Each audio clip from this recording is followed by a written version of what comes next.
And then there was another time when I was short of money, again in the UK. Not even sure if I asked properly. You know, you just pray these prayers. And I actually felt guided to look at a man that was further down the road on the other side. So he stooped down and I saw him drop something, and then he walked on. But my intuition told me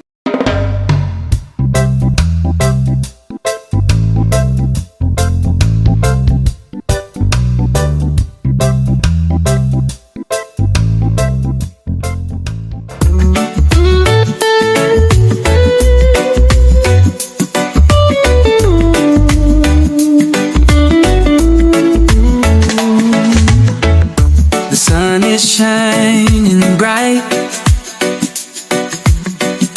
The beach is calling out my name.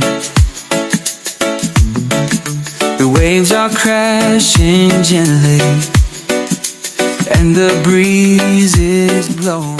Thank you, but you did it again for me.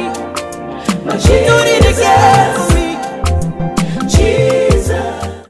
Hi everybody, welcome back to Denise's Island Dream. Thank you so much for joining me, and a big welcome to all the new subscribers, and if you're watching for the first time, welcome on board, and don't forget to hit that subscribe button. Yeah, so today I'm talking about our belief system and how they change, but at least mine's changed over time. Yeah, so we all believe what we believe, and it's based on the information we've been exposed to. So every single one of us has been conditioned by the media, television, government, religion, education, and of course our family. But here's the truth. The masses are being controlled by fear, and that fear is intentional. It keeps people from knowing who they really are, and you know, the incredible power that God has already placed inside us. So I don't know if you've heard it said, but I've heard it said many times that knowledge is power. But if that was true, every person with a bookshelf would be running the world right now. Knowledge alone doesn't change your life. It's the application of knowledge that makes you powerful. So until we stop and ask the real questions, who am I, why am I here, then we'll keep living that old passive life of what will be, will be. I'm sure we've all heard maybe our parents say that, what will be, will be. And honestly, that's exactly how I lived for years. But one day I thought, oh, hang on a minute, what if life doesn't have to be that way? What if I could live with intention instead of just wandering aimlessly through life? Now, let me keep it real, as I always like to. As you know, I have no regular income. There's very little money in my bank account, like if you sneeze too hard, my balance might disappear. But here's the twist. I am actually the wealthiest I've ever been. Because what I've discovered, money cannot buy happiness, and it cannot give you a fulfilled life. So it's not really about money at all, it's about God. When you seek God first, everything else falls into place. And I'm not talking theory here, I'm actually living proof. So let me tell you about some miracles, the kind that don't shout but quietly show up when you need them. So, you know, you got some people that wait for lightning bolt miracles. Well, me, I pay attention to the small nudging ones. Like the day I prayed for £5, you know, in the UK. It sounds really silly, but I needed it. I looked out at the front garden and saw a flash of blue, you know, in the rose bush, and found a £5 note. And I remember saying to God, I mean, it's true, I remember saying to God, thank you for the £5, but you know, why didn't I ask for 50? But that's human beings, you know. We often ask small because our faith is small. And guess what? We sometimes get what we ask for. And other times, because I found that as well with God, He exceeds my expectations. And then there was another time when I was short of money, again in the UK. Not even sure if I asked properly. You know, you just pray these prayers. And I actually felt guided to look at a man that was further down the road on the other side. So he stooped down and I saw him drop something, and then he walked on. But my intuition told me it was money. So I went down the road and picked it up, and to my amazement, it was two £20 notes, 40 quid. Whoa. And then in my last video I shared about the, the money that I got from the car. I mean, the car's scrap. And so this man came, as though he was buying the car. I thought he was buying the car. The car's still sitting outside. He didn't take it. But he did hand me the following day $200,000 and actually needed some stuff because I had some guests come in the following week. I needed a stove because the one that I got, I'll tell you, that could not be used. I keep it outside. And a lawnmower, obviously on the land that I've got, and I needed a washing machine. And, the money that I got, this man comes and hands it over to me, covered everything and left extras.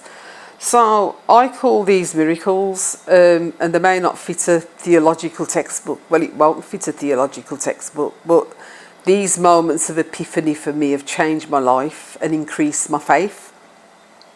So the lesson is, keep your eyes open, say thank you, laugh at the little ironies, like asking for £5 and thinking you should have asked for 50 quid.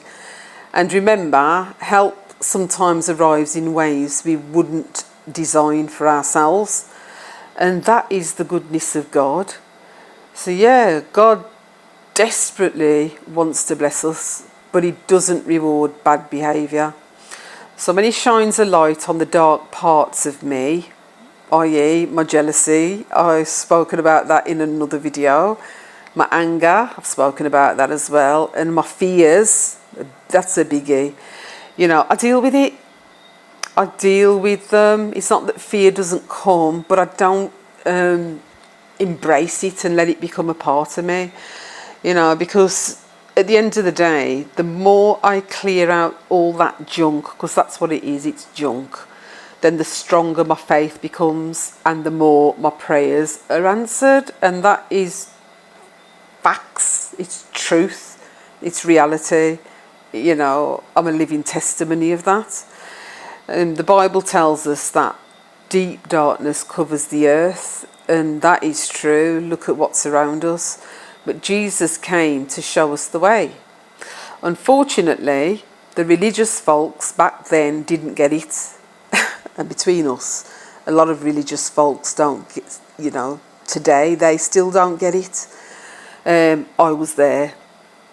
I've sat in Bible studies where people argued for hours over translations, whether it should say God is a spirit or God is spirit. One tiny letter, A, it dominated the whole Bible study. Meanwhile, God's probably sitting in heaven thinking, are you lot for real? Arguing over grammar while people are starving? The letter A. And here's the kicker, God isn't even offended by swear words either. Man is the one that's made up which words are bad and which ones are acceptable.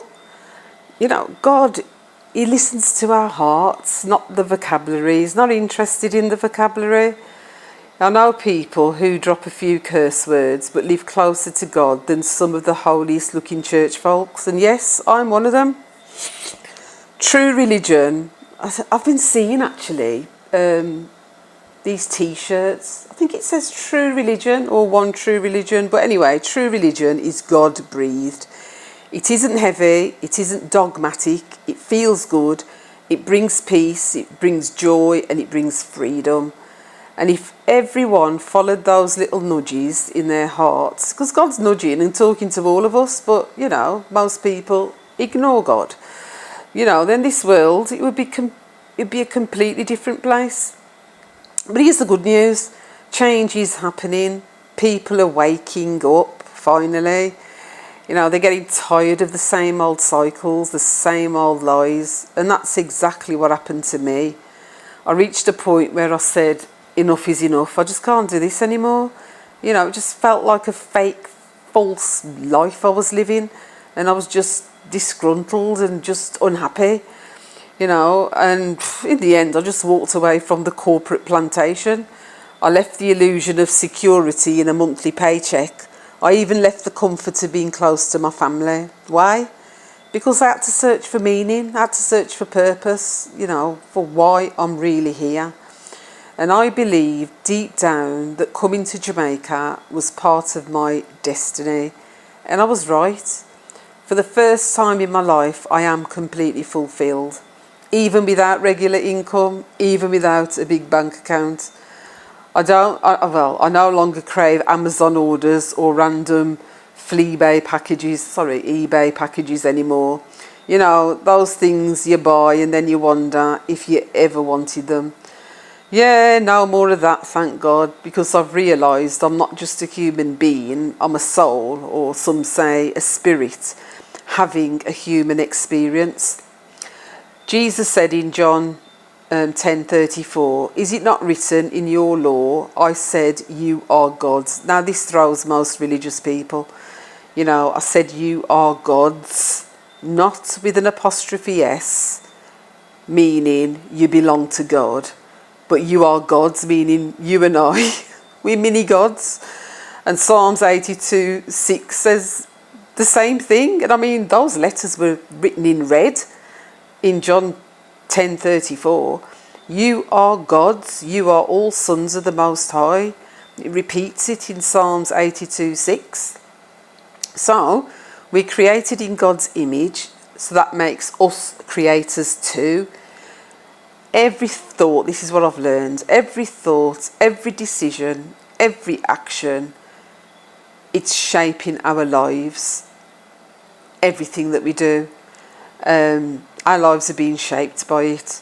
So, and the best part is, if you don't like your story, then it's only you that can change it. Only I could change my story. I could have stayed stuck in, you know, the corporate plantation in the UK and not be experiencing this life that I'm experiencing. But like I said, we're all going to get to that place where enough is enough, because so many people, like I said earlier, are waking up. And there's going to be a domino effect, because people are going to say, because that's what I did. I was watching other people on YouTube, people that I'd want to trade places with. Those are the people I listen to. And I think, yeah, I wouldn't mind some of what you've got. And it's for everybody. So basically, I just followed whatever they were doing. I thought, well, they're doing something right. And I followed what they're doing. And I'm telling you, it's paying off. It's paid off. And, you know, the best is yet to come. So, basically, you don't like your story, you change it, because life doesn't change by doing the same thing over and over again. The definition of insanity is repeating the same old patterns and expecting something different. So, as for me, I'm constantly reviewing my life. I'm constantly working in collaboration with God. I'm constantly letting Him guide me through challenges. And because of that, I know I'm evolving. I'm growing spiritually. My life is changing. So YouTube family, hear me good. You are far too precious to God to settle for a life you're not happy with. Just be bold. I mean, a lot of people are reaching out, saying I'm inspiring, and I do hope that it brings some change, just like other people have inspired me. So that's what God says, inspire others and ruffle feathers as well. Anyway, yes, so what I just encourage you to do is just take that step of faith. God is waiting for you, and when you take that step, He'll show you the next step. But you ain't going to be shown the next step until you take the first step. Do you get me? Anyway, yeah, so I'm going to leave it there for today. So be blessed. And yeah, I hope this story's encouraged someone. So if you've enjoyed the video, please give it a like, subscribe if you haven't already, and share it with someone who might need it. And don't forget to hit the notification bell so you don't miss the next one. You know, I'd love to hear from you in the comments. Just keep it kind and positive, please. You know, that helps to transform your life as well. Since I've been doing that, and I try not to be critical. I'm not saying it doesn't slip in. I'm a human being. You know, so from time to time, I have a bit of a relapse. But, you know, as much as possible, and it's getting easier, I'm positive. I try to be kind. I'm not judgmental, but I do observe what's going on. And I will, you know, state what I'm observing. So, yeah. So, yeah, thanks so much for watching, and take good care of yourselves. And until the next time, it's bye from me, bye for now. All right, take care. Bye.